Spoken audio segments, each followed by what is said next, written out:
శాంతి.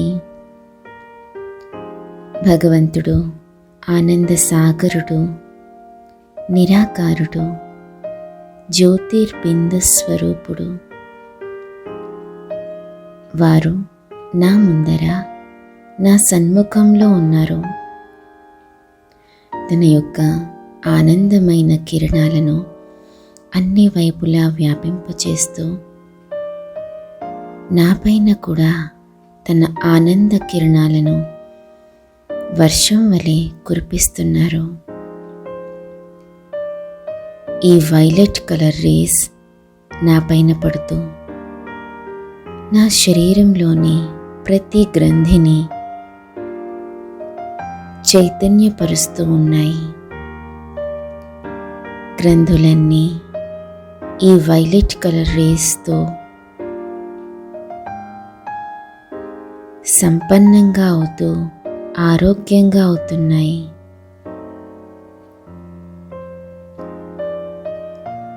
ఈ ఆనందమయ కిరణాలు నాలో ఉన్న అనేక బాధలను, సమస్యలను, దుఃఖాలను నా నుండి దూరంగా పంపించేస్తున్నాయి.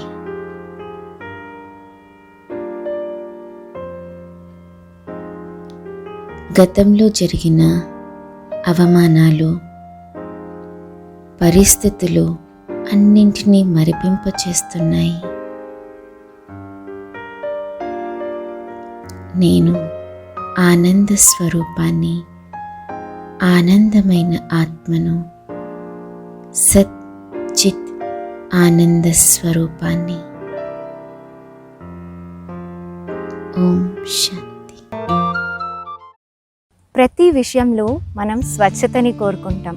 స్వచ్ఛమైన గాలి, స్వచ్ఛమైన నీరు, స్వచ్ఛమైన ఆహారం, స్వచ్ఛమైన మాట, స్వచ్ఛమైన మనస్సు, స్వచ్ఛమైన ప్రేమ.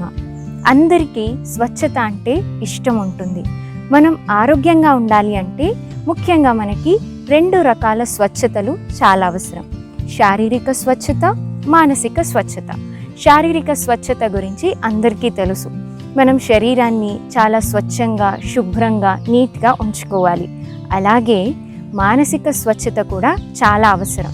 ఎందుకంటే ఇప్పుడు సైన్స్ ఏం చెప్తుంది అంటే మనలో 80% రోగాలకి కారణం మన మానసిక స్థితి.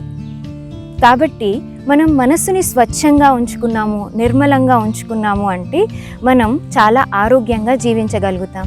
అనేక రకాల అనారోగ్యాల నుంచి దూరంగా ఉండగలుగుతాం. మనసుని స్వచ్ఛంగా ఎలా ఉంచుకోవాలి? మనసుకి మనం చేసే ఆలోచనలే భోజనం లాంటివి. మనం ఎలాంటి ఆలోచనలు చేస్తామో అలాంటి పోషణ మనం మనసుకు ఇస్తున్నాం.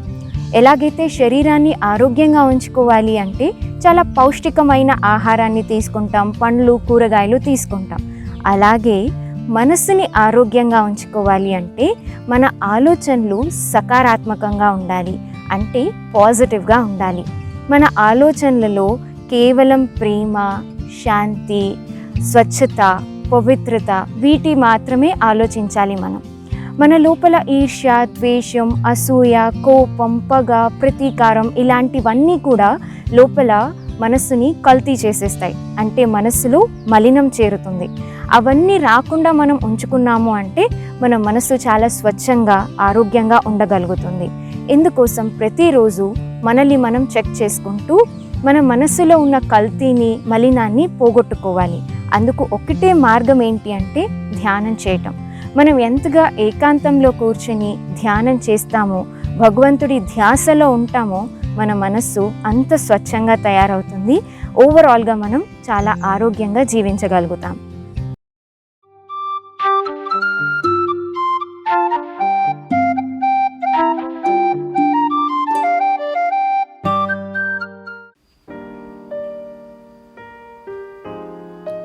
ఓం శాంతి. నేను శక్తి స్వరూపాన్ని, నా యొక్క తండ్రి పరమాత్మ సర్వశక్తుల సాగరుడు.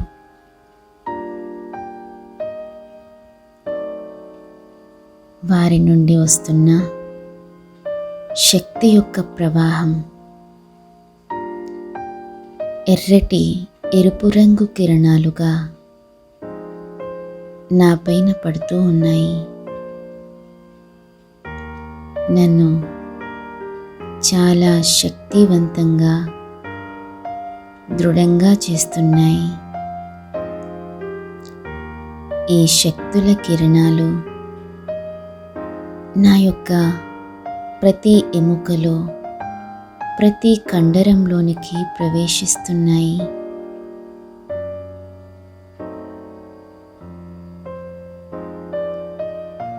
నా సంపూర్ణ శరీరం ఆరోగ్యంగా, దృఢంగా తయారవుతూ ఉంది. ఈ శక్తి కిరణాలతో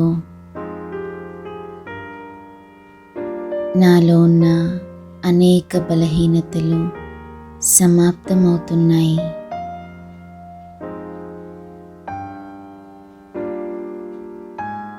పరమాత్మ యొక్క ఎర్రటి ఎరుపు రంగులో శక్తి కిరణాలు నాలో పూర్తిగా నిండిపోతున్నాయి. నాకింకా ఎలాంటి సమస్య లేదు.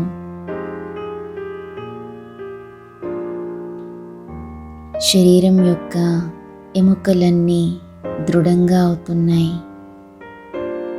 కీళ్ళ భాగాలన్నీ దృఢంగా అవుతున్నాయి.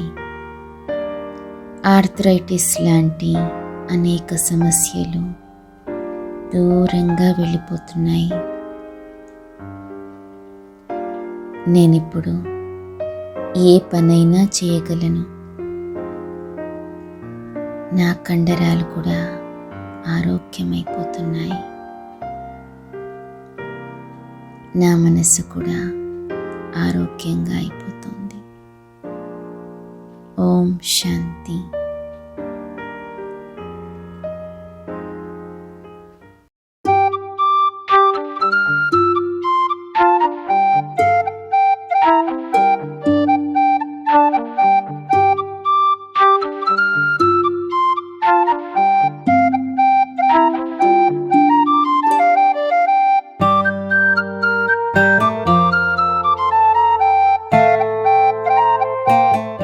నమస్తే. సంపూర్ణ ఆరోగ్యం కార్యక్రమానికి మిత్రులందరికీ స్వాగతం. ఈ ఆధునిక జీవితంలో చిన్న పెద్ద అందరికీ కూడా నడుం నొప్పి సర్వసాధారణమైపోయింది. ఈ నడుం నొప్పి ఒక్కొక్కసారి ఏదన్నా చిన్న చిన్న పెయిన్ బామ్స్తో మేనేజ్ చేసుకునే విధంగా ఉంటుంది. ఒక్కొక్కసారి చాలా తీవ్రంగా కూడా ఉంటుంది. మరి ఈ నడుం నొప్పి అన్ని ఏజెస్ వాళ్ళకి ఎందుకు వస్తుంది? ఏ విధమైన జాగ్రత్తలు మనం తీసుకోవచ్చు?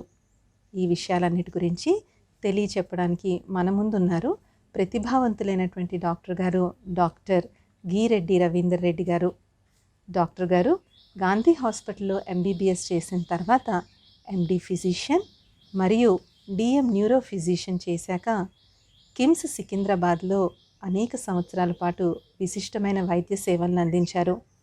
తర్వాత తన స్వస్థలమైనటువంటి కామారెడ్డిలోనే Gireddy Ravinder Reddy neuro and eye హాస్పిటల్ని ఓపెన్ చేసి ఆ కామారెడ్డే కాకుండా చుట్టుపక్కల ప్రాంతాల వాళ్ళందరికీ కూడా నాణ్యమైనటువంటి వైద్య సేవలను అందిస్తున్నారు.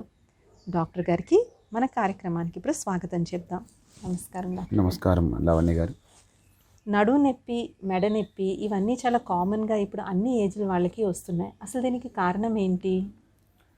మేడం, మీరు అన్నట్టు అన్ని ఏజ్ వాళ్ళకి వస్తుంది. ఇది కామన్గా అంటే ఎక్కువగా వచ్చేది ఓల్డ్ ఏజ్ పీపుల్లో వస్తుంది. 60 సంవత్సరాలు పైబడిన వాళ్ళకు వస్తుంది. అది ఒకప్పుడు అలా 60 సంవత్సరాలు పైబడిన తర్వాతనే వచ్చేది. ఇప్పుడు మాత్రం ఏమైపోతుందంటే చిన్నపిల్లల నుంచి ఈ మెడ నొప్పి, నడుము నొప్పి అనేది ఈ చిన్నపిల్లల నుంచి పెద్దవాళ్ళ వరకు వస్తుంది. అంటే ఒకప్పుడు ఓన్లీ వయసు పైబడిన వాళ్ళకి, ఒక 60 సంవత్సరాలు పైబడిన వాళ్ళకే వచ్చేది.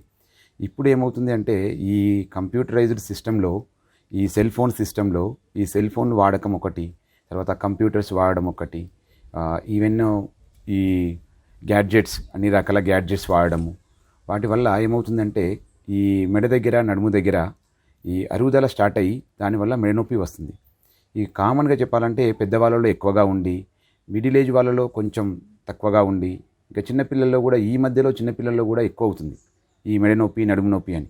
ఎందుకంటే అంటే పేరెంట్స్ కామన్గా పిల్లలు అల్లరి చేసేసరికి ఈ సెల్ ఫోన్స్ కానీ ఈ ట్యాబ్స్ ఇచ్చేసి వాళ్ళ పని వాళ్ళు చేసుకుంటారు కదా, మనం చేసుకోవచ్చు అని చెప్పేసి ఆ సెల్ ఫోన్ వాడకం ఎక్కువైపోయేసరికి వాళ్ళలో ఏమవుతుందంటే కంటిన్యూస్గా ఈ మెడ నడుము బెండ్ చేసుకొని చూస్తూనే ఉంటుంటారు వాళ్ళలో. అందుకే ఇప్పుడు చిన్నపిల్లల్లో కూడా ఈ ప్రాబ్లం ఎక్కువైపోయింది.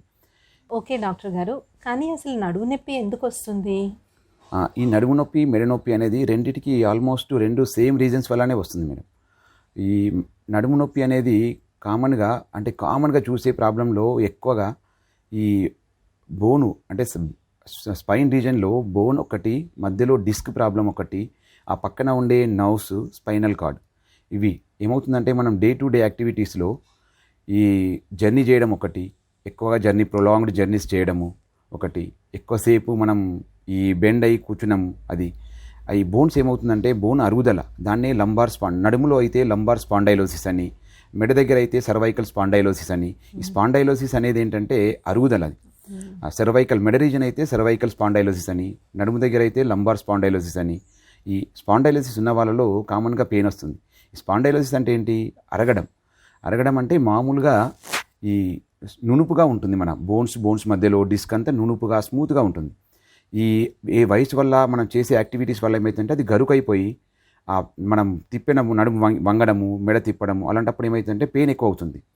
అదొకటి, అది బోన్ ప్రాబ్లం. అంటే స్పైన్ వర్టిబ్రా మధ్యలో డిస్క్ కూడా వయసు అయినా కమన్ ఏంటంటే డిస్క్లో వాటర్ శాతం ఉంటుంది. ఆ వాటర్ శాతం అనేది తగ్గిపోవడం వల్ల అది కూడా రఫ్ అయిపోయి దానివల్ల కూడా నొప్పి వస్తుంది. ఇంకోటి అంటే స్పైనల్ కార్డ్ అంటే వెన్నుపాము నుంచి మనకు వచ్చే నరాలు, ఈ నరాలు అనేది ఒక హోల్ రంధ్రం నుంచి బయటకు వస్తూ ఉంటుంది. ఆ రంధ్రం అనేది ఏమవుతుందంటే వయసైన కమన లేదంటే డిస్క్ జరిగి ఆ రంధ్రం అనేది చిన్నగైపోయి అది స్పైనల్ కెనాల్ స్టీనోసిస్ అంటాం. అంటే ఆ హోల్ చిన్నగైపోయి పెయిన్ వస్తూ ఉంటుంది. అదొకటి. ఇంకోటి ఏంటంటే మనం ఎప్పుడైనా దెబ్బ తాకినప్పుడు కానీ కొన్ని ఇన్ఫెక్షన్స్ అంటే మెడ దగ్గర వస్తుంది, నడుము దగ్గర వస్తుంది. ఇన్ఫెక్షన్స్ అంటే కామన్గా ఇండియాలో ట్యూబర్క్లోసిస్ అంటాం. టీబీ కూడా స్పైన్కి వస్తుంది, అంటే కామన్గా ఊపిరితిత్తులకు వస్తుంది, కానీ ఈ బోనికి కూడా వస్తుంది. అంటే మెడ రీజన్లో, ఛాతీ రీజన్లో కానీ, నడుము రీజన్లో కానీ టీబీ కూడా వస్తుంది. ఇక కొన్ని రకాల ట్రామా, దెబ్బ తాకడం వల్ల ఆ డిస్క్ జరగడము, బోన్ ఫ్రాక్చర్ అవ్వడము, వాటి వల్ల కూడా ట్రామా వల్ల కూడా వస్తుంది. ఇంకా కొందరికి ట్యూమర్స్ అంటే గడ్డలు, ట్యూమర్ అంటే క్యాన్సర్ గడ్డలు కావచ్చు, నాన్ క్యాన్సర్ అంటే బినైన్ ట్యూమర్స్ కావచ్చు. వాటి వల్ల కూడా ఈ నరువు ప్రెస్ అయిపోయి ఈవెన్ ట్యూమర్స్ వల్ల కూడా, అంటే tumours even benign tumours and cancer tumours అంటే మ్యాలిగ్నెంట్ ట్యూమర్స్ అంటాం. ఆ ట్యూమర్స్ కూడా ఫామ్ అవుతుంటాయి. అంటే మెడ రీజన్లో కానీ, మొత్తం స్పైనల్ కార్డ్లో, even bone tumours, nerve tumour, spinal cord tumours అని ట్యూమర్స్ కూడా కంప్రెస్ అయ్యి పెయిన్ వస్తుంటుంది. ఇక కొందరు ఏంటంటే ఈ ఫ్లోరోసిస్ ఏరియా, అంటే నల్గొండలో కామన్గా నల్గొండ ఫ్లోరోసిస్ ఏరియా, ఆ ఫ్లోరోసిస్ వల్ల కూడా స్పైన్ ఆ కెనల్స్ మనం ఇంతకుముందు అనుకున్నాము, ఆ రంధ్రం అనేది నేరో అయిపోవడం, ఫ్లోరోసిస్ ఉన్న వాళ్ళలో కూడా ఆ రంధ్రం అనేది చిన్నగా అయిపోయి వాటి వల్ల కూడా పెయిన్ వస్తుంటుంది. ఇక కొందరికి ఏంటంటే కాల్షియం తగ్గిపోవడము, తీసుకునే ఫుడ్ అంటే హెల్తీ ఫుడ్ కాకుండా కొన్ని మామూలుగా అంటే హెల్త్ కాన్షియస్ లేకుండా తీసుకునే వాళ్ళలో కూడా ఈ మెడ దగ్గర, నడుము దగ్గర కొంచెం అరుగుదల ఎక్కువైపోయి పెయిన్ వస్తుంటుంది. కొందరికి స్ట్రెస్ వల్ల కూడా వస్తుంది. ఈవెన్ స్ట్రెస్, డిప్రెషను, యాంగ్జైటీ, వాటి వల్ల కూడా ఈ మెడ నొప్పి, నడుము నొప్పి అనేది వస్తుంది. అయితే నొప్పి అనేది సాధారణంగా తెలుస్తుంది. నొప్పి కాకుండా ఇంకేమన్నా లక్షణాలు ఉంటాయా? ఉంటున్నాయి మేడం. నొప్పి అనేది కామన్గా అందరూ చెప్పేది నొప్పి అని చెప్తుంటారు, సర్వైకల్ అంటే మెడ దగ్గర, నడుము దగ్గర. దాంతో పాటుగా కొన్ని ఇప్పుడు నేను చెప్పినట్టుగా ఈ నర్వ్ అనేది ప్రెస్ అవుతే, ఇప్పుడు మెడ దగ్గర నొప్పి ఉందనుకోండి, మెడ నొప్పితో పాటు చెయ్యంతా లాగడం, మొత్తం చెయ్యంతా లాగడము, చెయ్యి తిమ్మిరి రావడము, చెయ్యి కొంచెం మంటల్లాగా రావడము, చెయ్యితో దాంతో పాటుగా వీక్నెస్ అంటే గ్రిప్ తగ్గడం, హ్యాండ్ గ్రిప్ తగ్గడము, లేదంటే చెయ్యి దగ్గర ఈ చెయ్యి అంటే పట్టుకుంటే ఉండట్లేదు, జారిపోతుంది, చెయ్యి పడిపోతుంది, పైకి లేపలేకపోతున్నాము, భుజం దగ్గర లేపలేకపోతున్నాము, అలాంటి వీక్నెస్ కూడా ఉంటుంది. ఎందుకంటే నరం ప్రెస్ అయిపోయి నరం అనేది పనిచేయకుండా అవుతుంది. అది అంటే మనం స్టార్టింగ్ స్టేజ్లోనే ఐడెంటిఫై చేసుకున్నాం అనుకోండి, చెయ్యి లాగుతుంది అంటే నేను అలర్ట్గా ఉండడం, ఓన్లీ నొప్పి మాత్రమే ఉంది అంటే అంత పెద్దగా భయపడాల్సిన అవసరం లేదు. బట్ కొంచెం తీవ్రత పెరుగుతుంది అంటే డెఫినెట్గా అలర్ట్గా ఉండడం. దాంతోపాటు చెయ్యి లాగుతుంది, చెయ్యికి తిమ్మిరి వస్తుంది, చెయ్యి మొద్దువారుతుంది, బలం తగ్గుతుంది అన్నప్పుడు మాత్రం కొంచెం అలర్ట్గా ఉండడం. దాంతోపాటుగా ఈ నడుము రీజన్లో కూడా సేమ్, నడుము దగ్గర నొప్పి ఉండి ఆ ఎడమ కాలు గుంజుతుంది, కుడి కాలు గుంజుతుంది, లాగుతుంది, ఆ కాలు కూడా వీక్ అవుతుంది, నడవలేకపోతున్నాను, నడిస్తే నొప్పి ఎక్కువైతుంది. కొందరికి ఏంటంటే స్టార్టింగ్లో పెయిన్ కొంచెమే ఉంటుంది, కొంచెం ఒక 1/2 కిలోమీటర్ నడవగానే పెయిన్ ఎక్కువైపోయి వాళ్ళు ఇంకా నడవలేరు, ఇక రెస్ట్ తీసుకుంటే తప్ప మళ్ళీ నడవలేరు అనమాట. వాళ్ళలో ఏంటంటే ఈ ఫొరామిన్ అంటే న్యూరల్ ఫొరామిన్ నారోవింగ్ ఉండడం వల్ల నరం ప్రెస్ అవుతూ ఉంటుంది, కొంచెం దూరం నడవగానే నొప్పి ఎక్కువైతుంది. వాళ్ళలో కూడా కొంచెం అలర్ట్గా ఉండడం. ఇక చెప్పులు కూడా చెప్పులు వేసుకొని ఫస్ట్ చెప్పులు వేసుకొని నడిచే వాళ్ళు కూడా కొద్ది రోజుల తర్వాత ఏంటంటే చెప్పులు ఉండట్లేదని వాళ్ళు ఆ షూ వేస్తుంటారు, ఆ చెప్పు జారిపోవడము, గ్రిప్ ఉండకపోవడము, పాదానికి అంటే తిమ్మిరి రావడము, ముద్దుబారినట్టు అవ్వడము, ఇలాంటి లక్షణాలు కూడా ఉంటాయి నొప్పితో పాటుగా. అది అలాంటప్పుడు మనం కొంచెం జాగ్రత్తగా ఉండడం. మరి ఈ మెడ నొప్పి నడుము నొప్పి వచ్చినటువంటి వాళ్ళకి ట్రీట్మెంట్ ఏ విధంగా ఉంటుంది? ఓన్లీ మెడ దగ్గర నడుము దగ్గర నొప్పి ఉండి మనము వయసు వల్ల ఏజ్ అరుగుదల వల్ల వచ్చిన వాళ్ళకి పెద్దగా భయపడాల్సిన అవసరం ఉండదు. మనం తీసుకునే ఫుడ్ కొంచెం కాల్షియం రిచ్ ఫుడ్, కొందరికి ఏంటంటే విటమిన్ డి డెఫిషియన్సీ. ఇప్పుడు కామన్గా ఏమైపోయిందంటే ఇండియాలో ఒకప్పుడు విటమిన్ డి డెఫిషియన్సీ అనేది ఉండకపోయేది, ఓన్లీ ఫారిన్ కంట్రీస్లోనే ఉండేది. ఇప్పుడు ఏమవుతుందంటే మనం కూడా ఇండియాలో కూడా ఏమైపోతుందంటే అంతా సెడెంటరీ యాక్టివిటీస్ ఒకటి, ఇంకా ఓన్లీ ఇంట్లోనే ఉండడము, కంప్యూటర్ సిస్టము, ఇవన్నీ ఇప్పుడు కారు వచ్చేసింది, అపార్ట్మెంట్లో సెల్లార్లోకి వెళ్ళిపోవడము, ఎండకి ఎక్స్పోజ్ కావడం తగ్గిపోయింది. దానివల్ల ఏమవుతుందంటే విటమిన్ డి డెఫిషియన్సీ వచ్చేస్తుంది. ఆ విటమిన్ డి డెఫిషియన్సీ ఉన్న వాళ్ళలో కూడా ఈ మెడ నొప్పి, నడుము నొప్పి, ఈ మొక్కల అరుగుదల అనేది ఎక్కువైపోతుంది. కాబట్టి విటమిన్ డి ఎక్కువగా ఉండేది ఏంటంటే సన్లైట్ మన చర్మం మీద పడ్డప్పుడు చర్మంలోనే విటమిన్ డి ప్రొడ్యూస్ అవుతుంటుంది. కాబట్టి మనం డైలీ ఒక 1/2 అవర్ 1 అవర్ అంటే ఎంత బిజీ లైఫ్లో అయినా, ఇప్పుడు సాఫ్ట్వేర్ వాళ్ళు కావచ్చు, ఇప్పుడు మేమైనా డాక్టర్స్ అయినా కానీ పొద్దున వెళ్తున్నాం, నైట్ వరకు హాస్పిటల్లో ఉంటున్నాం, ఎండ తగలట్లేదు. అలాంటప్పుడు మనం డైలీ ఒక 1/2 అవర్ 1 అవర్ ఎండకి ఎక్స్పోజ్ అవ్వడం.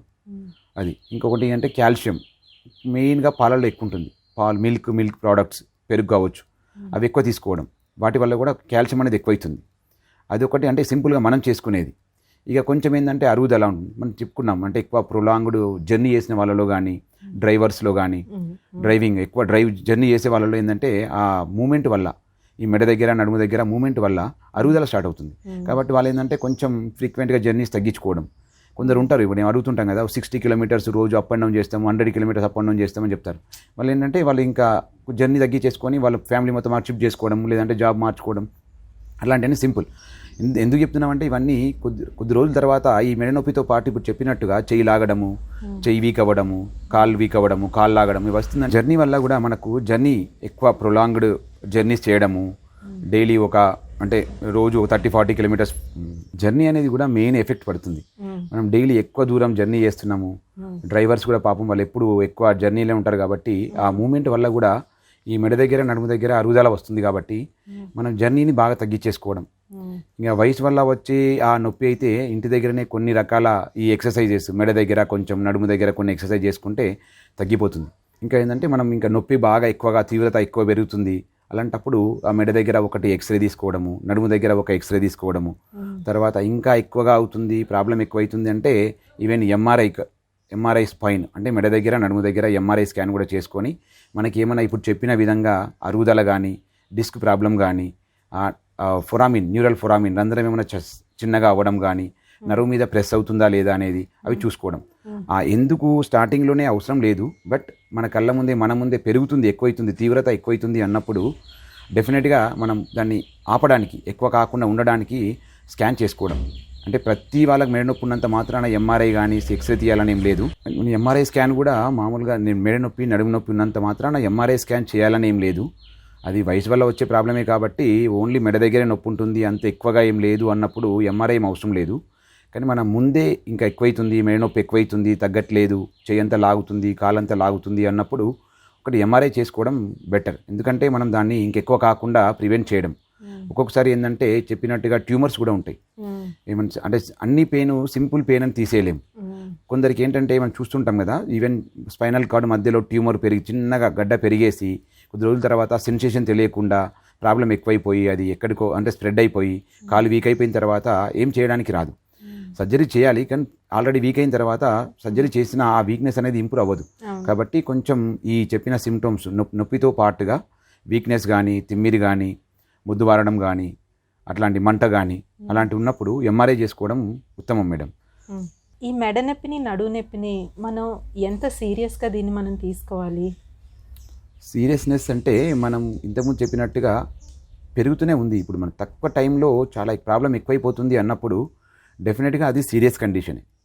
సడన్గా ఇప్పుడు దెబ్బ తాకింది, యాక్సిడెంట్ అయింది, నొప్పి వచ్చింది, కాలు వీక్ అవుతుంది అంటే అది కూడా ఎమర్జెన్సీ. ఇంకోటి ఏంటంటే ట్యూమర్స్ అనేది కూడా ఎమర్జెన్సీనే. అదేంటంటే ట్యూమర్స్ ఆ స్టేజెస్ ఉంటాయి 1, 2, 3, 4. మనం 4th స్టేజ్లోకి వెళ్ళక ముందే ఐడెంటిఫై చేసుకున్నాం అనుకోండి, అది అక్కడే లోకల్గా ఉంటుంది కాబట్టి సర్జరీ చేసి తీసేయచ్చు, అందరిలాగా నార్మల్ లైఫ్ ఉండొచ్చు. ఇలాంటి కొన్ని కండిషన్స్ ఎమర్జెన్సీ ఉంటుంది. ఈ చాలా వరకు ఒక 80% నాన్ ఎమర్జెన్సీ ఉంటుంది. ఈ అరుగుదల వల్ల వచ్చేటివి, అరుగుదల వచ్చే వాటికి మనం అంతా ఎక్కువగా భయపడి ఏదో చేసేసుకోవాలి, స్కాన్లు చేసేసుకోవాలి అని అంత భయపడాల్సిన అవసరం లేదు. చిన్న అరుగుదలకు మాత్రం స్కాన్ ఏం అవసరం ఉండదు మేడం. మనం ఒకవేళ ఎక్కువ మన కళ్ళ ముందు ఎక్కువైతుందంటే మాత్రం డెఫినెట్గా స్కాన్కి వెళ్ళడంలో ఉత్తమం. ఈ వయసు వల్ల వచ్చేది వాళ్ళకి ఏ ప్రాబ్లం లేదు, కొంచెమే నొప్పి ఉంది, అలాంటప్పుడు ఏ స్కాన్ అవసరం లేదు. మామూలుగా చేసుకునేది ఏంటంటే ఎంఆర్ఐ అయితే డెఫినెట్గా ఎంఆర్ఐ చేస్తారు. ఎంఆర్ఐ చేసుకొని మనం అందులో తీవ్రతను బట్టి ఆపరేషన్కి వెళ్ళాలా వద్దా. ఒకవేళ కంపల్సరీ 100% ఆపరేషన్ ఎప్పుడు అవసరం వస్తుంది అంటే చెయ్యి వీక్ అవుతుంది, కాలు వీక్ అయింది, పెరుగుతుంది, ట్యూమర్ ఉంది అన్నప్పుడు సర్జరీ కంపల్సరీ చేసుకోవడం. ఎందుకంటే ఒక్కసారి వీక్ అయిన తర్వాత చెయ్యి కానీ కాలు కానీ మళ్ళీ అవి నార్మల్గా స్ట్రెంత్ రాదు. అది ఇక ఏజ్డ్లో ఒక 60-70 తర్వాత పెయిన్ ఉన్నా, కొంచెం డిస్క్ ప్రాబ్లం ఉన్నా సర్జరీ అంతా అవసరం ఏమి ఉండదు. అలాంటప్పుడు ట్యూమర్ ఉందనుకోండి, ట్యూమర్ అప్పుడు మాత్రం డెఫినెట్గా సర్జరీ చేసుకోవడం బెటర్.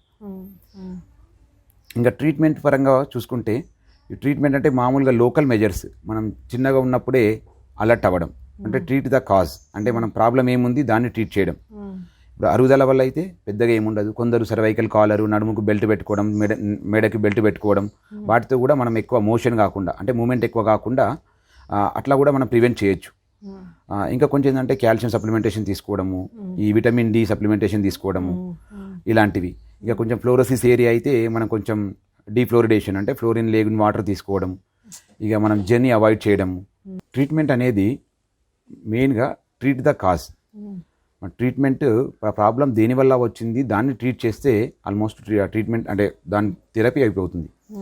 ట్రీట్ ద కాజ్ అంటే మనం ఇప్పుడు ఈ ట్యూమర్ అనుకున్నాం, ఇప్పుడు ట్యూమర్ సర్జరీ చేసి తీసేసుకోవడం. ఇంకోటి ఏంటంటే అరుగుదల వల్ల వచ్చిందైతే ఓన్లీ సర్వైకల్, అంటే మెడ దగ్గర నొప్పి ఉంటే బాగా ఎక్కువగా ఉంది, మూమెంట్ వస్తే నొప్పి వస్తుంది అన్నప్పుడు మెడ దగ్గర బెల్ట్ పెట్టుకోవడము, అంటే కాలర్, సర్వైకల్ కాలర్ అంటాం. తర్వాత మెడ దగ్గర కొన్ని ఐసోమెట్రిక్ ఎక్సర్సైజెస్ ఉంటాయి, కొన్ని ఎక్సర్సైజ్ చేసేసుకోవడం, డైలీ మార్నింగ్ ఈవినింగ్ ఎక్సర్సైజ్ చేసుకోవడం. నడుము దగ్గర కూడా నొప్పి ఉంటే బాగా ఎక్కువగా ఉంది అంటే లంబార్ బెల్ట్, ఆ నడుముకు బెల్ట్ పెట్టుకోవడం. నడుము దగ్గర కూడా కొన్ని ఎక్సర్సైజెస్ ఉంటాయి, ఆ ఎక్సర్సైజ్ చేసేసుకోవడం. ఇక కొన్ని డెఫిషియన్సీ అంటే ఇంతకుముందు చెప్పినట్టుగా విటమిన్ డి తగ్గిపోయినప్పుడు విటమిన్ డి సప్లిమెంటేషన్ తీసుకోవడము, డైలీ ఒక 1/2 అవర్ 1 అవర్ ఎండ కూర్చోవడము. తర్వాత మిల్క్, కాల్షియం రిచ్ ఫుడ్స్ తీసుకోవడం, పాలు ప్రోడక్ట్స్గా తీసుకోవడం. ఇక ట్రీట్మెంట్, మెడికల్ ట్రీట్మెంట్కి వచ్చేసరికి పెయిన్ కిల్లర్స్, అంటే సిమ్టోమేటిక్ ట్రీట్మెంట్. ఓన్లీ బాగా ఎక్కువగా ఉంది అంటే పెయిన్ కిల్లర్స్. అందులో కూడా కొన్ని అంటే పెయిన్, కిడ్నీ మీద ఎఫెక్ట్ పడేది ఉంటుంది, కొన్ని ఏమో కిడ్నీకి సేఫ్గా ఉండే మెడికేషన్స్ కూడా ఉంటాయి. ఈ బాగా సివియర్గా ఉన్నప్పుడు కొన్ని అంటే కిడ్నీ మీద ఎఫెక్ట్ పడేవి ఉంటాయి, బట్ సివియారిటీ ఉన్నప్పుడు అలాంటి ఒక 5 days 10 days అలాంటి ప్రిస్క్రైబ్ చేయడం, అవి ఎక్కువ రోజులు వాడలేము అవి. కొన్ని ఏమో కిడ్నీ మీద సేఫ్, కిడ్నీ ప్రొటెక్టివ్ అనమాట, కిడ్నీ మీద ఎఫెక్ట్ పడకుండా, బాడీ మీద సైడ్ ఎఫెక్ట్స్ రాకుండా ఉండడానికి కొన్ని రకాల మెడిసిన్స్ ఉంటాయి. వాటిని కొంచెం స్టార్టింగ్ కొంచెం లో డోస్ స్టార్ట్ చేసుకొని కొంచెం కొంచెం పెంచుకుంటా పోవడం.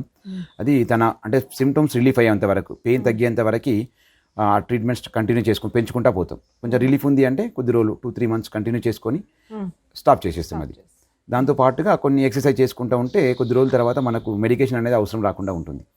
ఇక అలా మెడికేషన్ వాడినా సిమ్టమ్స్ అట్లానే ఉన్నాయి, పెయిన్ అలానే ఉంది, ప్రాబ్లం ఎక్కువైతుంది అన్నప్పుడు గో ఫర్ డెఫినెట్గా సర్జరీ కూడా మనం అంతా భయపడాల్సిన అవసరం లేదు. ఈ ఏజ్లో సర్జరీ చేసుకోవాలా, సర్జరీ చేసుకుంటే ప్రాబ్లం అవుతుందేమో అంటే ప్రాబ్లంని బట్టి సర్జరీస్ కూడా ఇప్పుడు చాలా రకాలుగా వచ్చేసినాయి. ఒకప్పుడు ఓపెన్ చేసి చేసేవాళ్ళే ఉన్నారు, ఇప్పుడు ఓపెన్ కాకుండా కూడా ఓన్లీ ఎండోస్కోపీ తోటి కూడా స్కోప్ పెట్టి మార్నింగ్ అడ్మిట్ అయ్యి ఈవినింగ్ డిశ్చార్జ్ చేసే వాళ్ళు కూడా ఉన్నారు.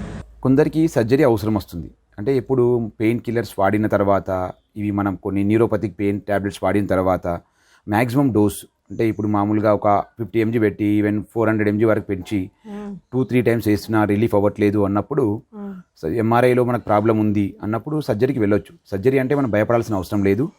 ఇప్పుడు ఒకప్పుడు ఓపెన్ చీరి సర్జరీ చేసేవాళ్ళు, ఇప్పుడు ఓపెన్ చేయకుండానే ఓన్లీ స్కోప్ తోటే ఈవెన్ మార్నింగ్ అడ్మిట్ చేసి ఈవినింగ్ డిశ్చార్జ్ చేసే టెక్నిక్స్ కూడా వచ్చినాయి.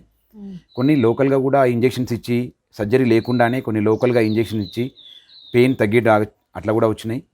పెయిన్ అంటే ఇంజెక్షన్స్ మత్తులాగా ఇచ్చేస్తే ఒక 6 months 1 year వరకు పెయిన్ లేకుండా ఉంటుంది.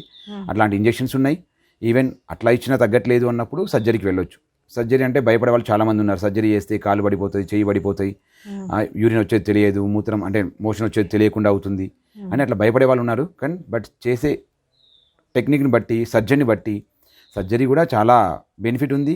సర్జరీ వల్ల మనం భయపడాల్సిన అవసరం లేదు. అవసరం వచ్చినప్పుడు సర్జరీ చేయించుకోవడమే. అలా అని ప్రతి పేషెంటు ప్రతి వాళ్ళకి మెడ నొప్పి ఉన్న వాళ్ళకి నడుము నొప్పి ఉన్న వాళ్ళకి సర్జరీ అవసరం ఉండదు. ఓన్లీ ఒక 5 to 10% మెంబర్స్కి సర్జరీ అవసరం వస్తుంది. 90% మందికి సర్జరీ లేకుండానే ఈ మెడ నొప్పి నడుము నొప్పిని మనం ఉపశమనం పొందొచ్చు. మిత్రులారా, విన్నారు కదా, మెడనొప్పి నడుము నొప్పి అనేటువంటిది మెయిన్గా మన life style, modern life style వల్ల వస్తుంది. కాకపోతే ఒక్కొక్కసారి లోపల ట్యూమర్స్, నర్వ్ కంప్రెషన్స్ వల్ల కూడా ఈ ప్రాబ్లం వస్తుంది అని మనకు తెలిసింది. అందుకని దీనికోసం చిన్న చిన్న సెల్ఫ్ అబ్జర్వేషన్తో పాటు ఎక్స్రే, సిటీ స్కాన్, ఎంఆర్ఐ లాంటి ఆధునికమైనటువంటి టెస్టుల్లో కూడా ఇది బయటపడుతుంది. కాబట్టి మీకు సిమ్టమ్స్ బట్టి, మీ యొక్క సీరియస్నెస్ని బట్టి తప్పకుండా డాక్టర్ని సంప్రదించండి. మాకు మెడ నొప్పి, నడుము నొప్పి గురించి ఇంత మంచి ఇన్ఫర్మేషన్ ఇచ్చినందుకు థ్యాంక్ యూ డాక్టర్ గారు. నమస్తే. నమస్కారం మేడం.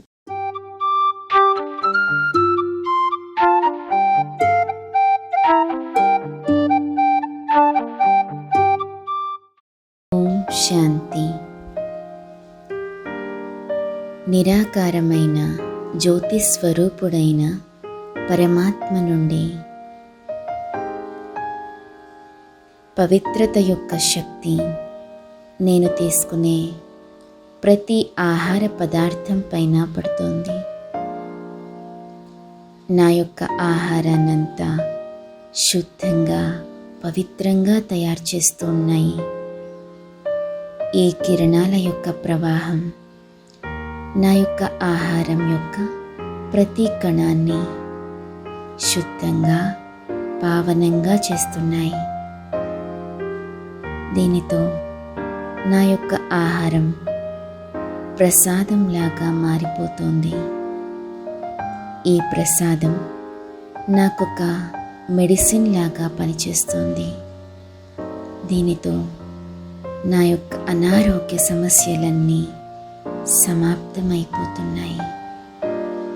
ఓం శాంతి.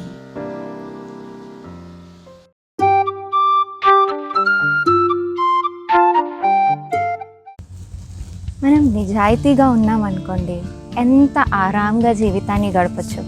ఎలాంటి టెన్షన్స్ ఉండవు, ఎలాంటి స్ట్రెస్ ఉండదు, ఎలాంటి భయము ఉండదు. నిజాయితీ అనేది చాలా గొప్ప గుణం. ఎప్పుడైతే మనం నిజాయితీగా ఉంటామో అప్పుడు అందరూ మనల్ని గౌరవిస్తారు కూడా. నిజాయితీ అంటే మనతో మనం కరెక్ట్గా ఉండటం, అలాగే మనం చేసే పనిలో కూడా చాలా కరెక్ట్గా చేయటం, దేంట్లో తప్పులు పొరపాట్లు లేకుండా ఉండాలి. అలాగే మనతో మనం నిజాయితీగా ఉండటం అంటే మన మాటలు, మన ఆలోచనలు, మనం చేసే పనులు అన్నీ సమానంగా ఉండాలి. దేంట్లో కూడా తేడా రాకూడదు. దాన్నే అసలైన నిజాయితీ అని అంటారు. మనతో మనం ఎప్పుడైతే నిజాయితీగా ఉంటామో మనకి లోపల చాలా హాయిగా ఉంటుంది. మనల్ని ఇంకా ఇంకా సిన్సియర్గా పనిచేసేలాగా చేస్తుంది. మన పట్ల మనకి రెస్పెక్ట్ కూడా ఉంటుంది. చాలా సంతోషంగా జీవితం ఉంటుంది.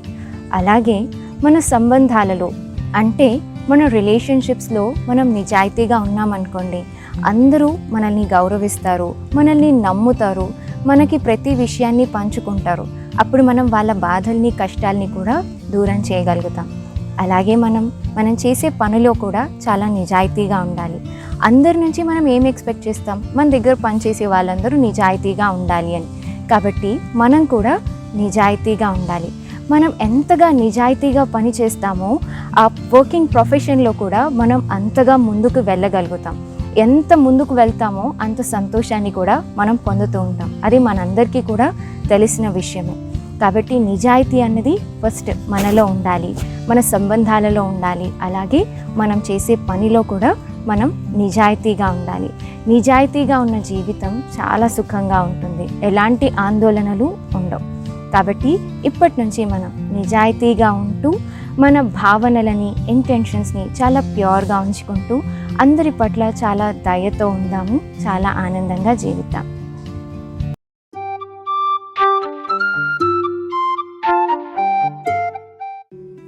Hi everyone. వంటలు బాగా ఎలా చేయాలి, ఇంట్లో మొక్కల్ని ఎలా పెంచుకోవాలి అని ఇలాగ రకరకాల విషయాల గురించి మనం రోజు బోలెడు టిప్స్ని వింటూ ఉంటాం. కానీ అన్నిటికన్నా ముఖ్యమైనది మన ఆరోగ్యం. మరి మన ఆరోగ్యాన్ని బాగా ఉంచుకోవాలంటే బాగా కష్టపడాలా? అవసరం లేదు. చిన్న చిన్న టిప్స్తో మన ఆరోగ్యాన్ని మనమే పదిలంగా కాపాడుకోవచ్చు. ఇవి కాంప్లికేటెడ్ కాదు. జస్ట్ మన డైలీ లైఫ్లో, మన దైనందిన జీవితంలో చిన్న చిన్న అడ్జస్ట్మెంట్స్ చేసుకుంటే చాలు. మరవేంటో ఇప్పుడు విందామా? మొదట మనం ఉదయంతో మొదలు పెడదాం. ఉదయాన్నే 4 నుంచి 4:30 మధ్యలో నిద్ర లెగవడానికి ప్రయత్నం చేయండి. అది బ్రహ్మ ముహూర్తం. నిద్ర లెగిసిన వెంటనే వేడి నీళ్లు తాగి కాస్త అటు ఇటు తిరగండి. తర్వాత మీరు ఏ వ్యాయామం చేయగలిగితే అది మీరు ఎంచుకుని దాన్ని అభ్యాసం చేయండి. వాకింగ్, జాగింగ్, ఏరోబిక్స్, యోగా ఇలాంటివి చాలా ఉన్నాయి. వాటిలో మీకు నచ్చింది మీరు ఎన్నుకోండి. తర్వాత మంచి పౌష్టిక ఆహారంని బ్రేక్ఫాస్ట్గా తీసుకోండి. బ్రేక్ఫాస్ట్లో ఫ్రూట్స్, స్ప్రౌట్స్ ఇలాంటివి ఉండేటట్టుగా చూసుకోండి. అన్నిటికన్నా ముఖ్యంగా మీ మార్నింగ్ని ప్లెజెంట్గా, ఆహ్లాదంగా ఉంచుకోండి. మంచి సంగీతాన్ని పెట్టుకోండి. ఆధ్యాత్మిక విషయాలను వినండి, లేదంటే ఆధ్యాత్మిక విషయాలను చదువుకోండి. A good day starts with a good morning. అందుకనే మనం గుడ్ మార్నింగ్ అని అంటాం. ఇప్పుడు బ్రేక్ఫాస్ట్ అయిపోయింది కదా. తర్వాత ప్రతి చిన్న పనికి అప్లయన్సెస్, రిమోట్ బటన్స్ మీద ఆధారపడకుండా వీలైనంత వరకు మీ కాళ్ళని, చేతుల్ని ఉపయోగించుకుని మీ ఇంటి పనుల్ని చేసుకోండి. ప్రతిదానికి ఎక్విప్మెంట్ మీదే ఆధారపడిపోతే తర్వాత జీవించడానికి కూడా ఎక్విప్మెంట్ అవసరం పడుతుంది.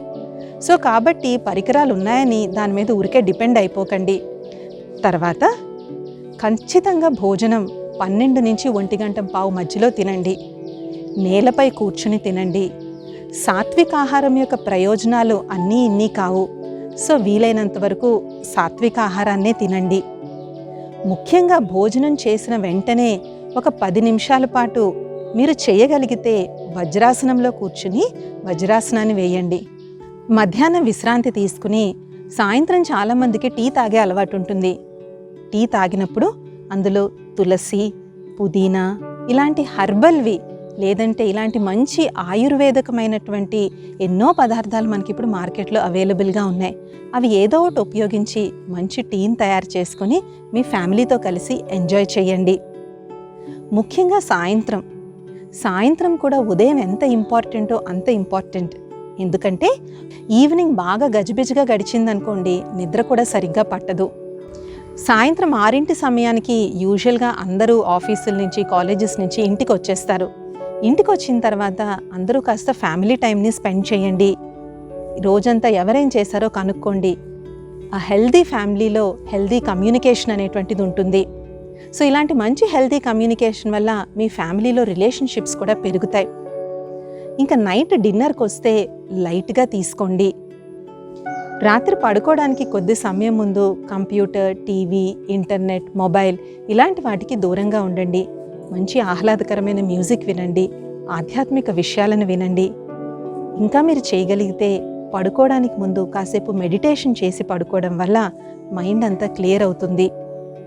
అలాగే మన ఇంటి యొక్క వాతావరణాన్ని స్వచ్ఛంగా, పరిశుభ్రంగా ఉంచుకోండి. ఇల్లు క్లీన్గా ఉంటే మన మైండ్ కూడా క్లీన్గా అనిపిస్తుంది. ఇల్లంతా క్లట్టర్డ్గా ఉంటే మైండ్ కూడా క్లట్టర్డ్గా అనిపిస్తుంది. సో ఈ విధంగా చిన్న చిన్న ఆరోగ్య చిట్కాల వల్ల మీ యొక్క ఆరోగ్యాన్ని మీరు పదిలంగా కాపాడుకోవచ్చు. Hopefully all of this is very useful to you.